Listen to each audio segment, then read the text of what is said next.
Hello, and thank you for tuning in to Tech Office Digital. My name is Tony South. I have a background in software development and have worked within manufacturing and operations both as a developer and manager for several years. And I am the founder of Tech Office Digital, a training platform for delivering high quality content, focusing on leadership, development and management. Now, let me tell you a little bit about myself. I have immersed myself in academic studies for most of my working life and have held several management roles, from team leader roles to departmental manager roles to director roles and to the founder of my own company. Now, when I talk about academic studies, I do not mean the off-the-shelf management books or biographies you can buy at any good bookstore. I mean, reading an entrepreneur's biography, for example, Richard Branson, or watching Simon Sinek on YouTube can be motivational and maybe inspiring, but they will not necessarily turn you into a good leader. So what I'm going to talk about in a series of short tutorials is the subject of continuous improvement. Continuous improvement is a large subject, and there are various methodologies, strategies, if you like, that can be applied to achieve continuous improvement within an organization. There are, of course, various challenges and barriers, if you like, that can be attributed to continuous improvement: cultural, educational, prioritization, to name a few. What I'm going to start with is talking about value. Now, value is it's an aspect of continuous improvement, but it's really important to understand when we're talking about continuous improvement, strategies and methodologies, we need to understand what value is and what it really means to add value. Now, I'm not talking about the values you might see on the company intranet, for example, and we've all seen those, I'm sure, and we've seen them on job descriptions. I was reading one the other day, and it was an acronym, PRIDE, PRIDE, and I think that the P was people, and the outcome of that is how we empower people, and R was respect, and you get the idea. So what I'm talking about in the following video are organizational value and organizational values. Now, these are two different things. Organizational value, we can see that as the transformation, if you like, of your organization's ability to transform underlying processes into products and services, which are then transformed into monetary value. That is what the organization is there for, to make money. Now, when we talk about organizational values, this is a different thing. And that is what I want to talk to you about today. How you, as a manager or leader, can make decisions on these values, and the decisions you make can have an impact on your organizational value, your organization's monetary value. So that's what we're going to talk about in the video today. So let's get started.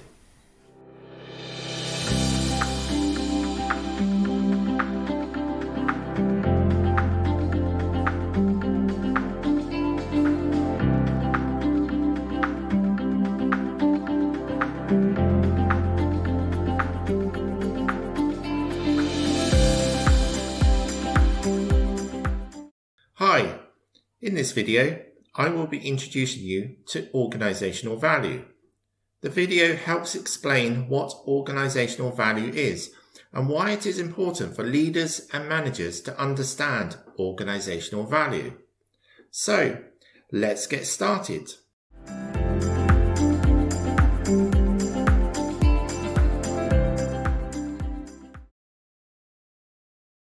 So what is value?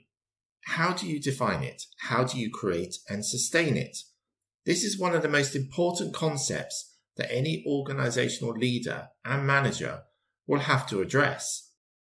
In doing so, you will be able to identify how to improve your processes and how to make your products and services better. The first question to ask in this context is what organizational value is. This may sound like a conventional and maybe boring question, but it is important for managers and leaders to understand what organizational value is. What do you as an employee think is valuable? What are values? We are talking about something very specific. What we're looking at is how processes in goods and services can add value, how they can benefit the different people which it most affects. And this could be its customers, this could be its employees, or this could be its shareholders.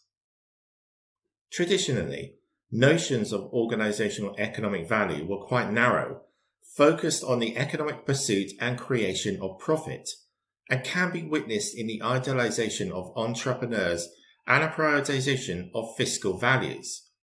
Although more and more these notions are being replaced by a contemporary understanding of organizational value, understanding the different ways in which an organization's activities and practices can impact its stakeholders.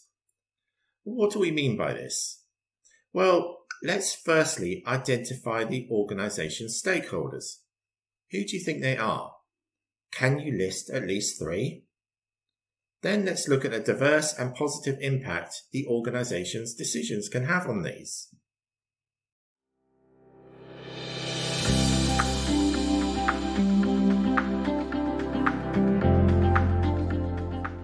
Okay, firstly, there is the employee. What does an employee value? Wages, good benefits, empowering workplace, opportunities to progress. Then there's the financial department. And here we are looking at viable and sustainable profit, remaining competitive. And then how about the customer? The customer is going to value safe and beneficial, convenient products. So that's 3. Are there more? Have a think.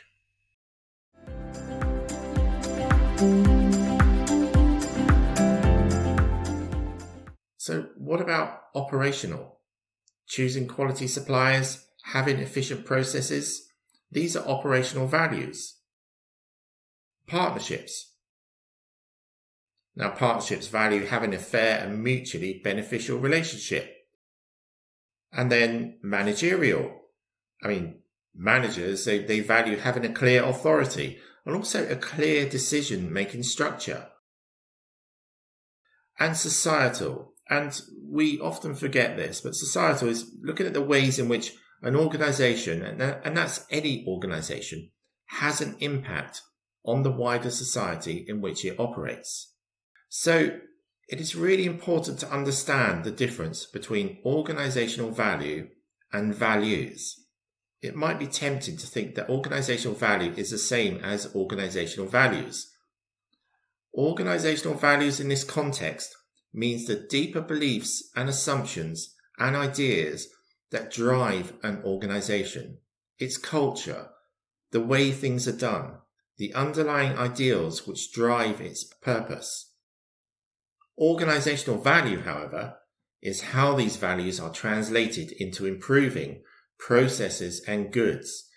So when we're looking at organizational value, we're looking at processes of actually translating values, translating ideas into concrete improvements in processes, in goods and services, how organizations do things and what they produce and how that can make a better benefit for the people which an organization most impacts.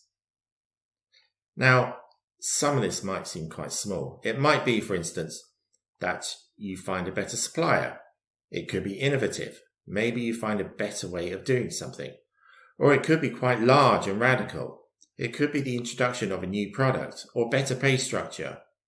So what we're really talking about is the relationship between the underlying values and the ways these can be expressed and challenged, resulting in adding value to stakeholders within organizations. Now, there are 2 strong ways in which you can think about value here. One is creating value. How do you create value? Well, there's not any one way in which you can create value. Rather, there are a range of different ways in which you can attempt to add benefit to an organization's stakeholders. Often, this can be very short-term in its focus. How do we add value now? How do we make an organization better now, in the present? Secondly, though, a key thing to remember for any organization is how you sustain value.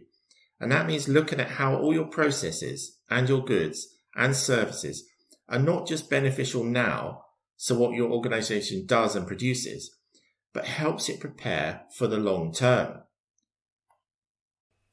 This can be internally focused, for instance, making sure that the organization is more competitive in the marketplace in the long term.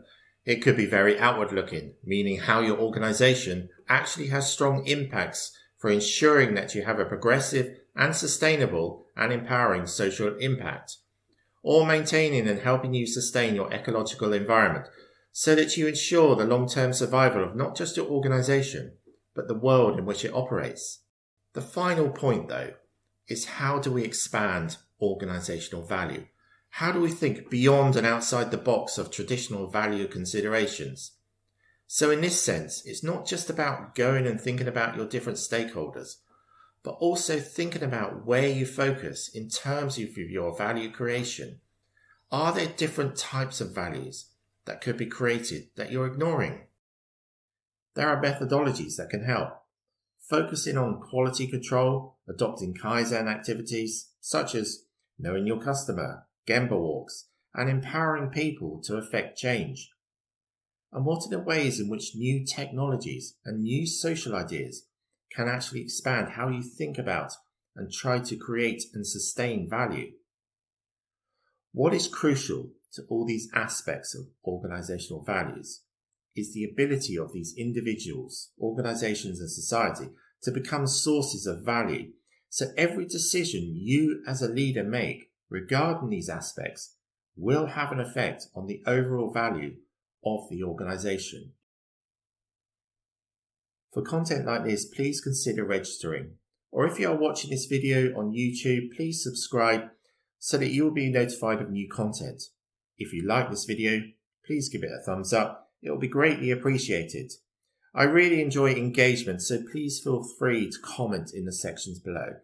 Thank you for watching and take care.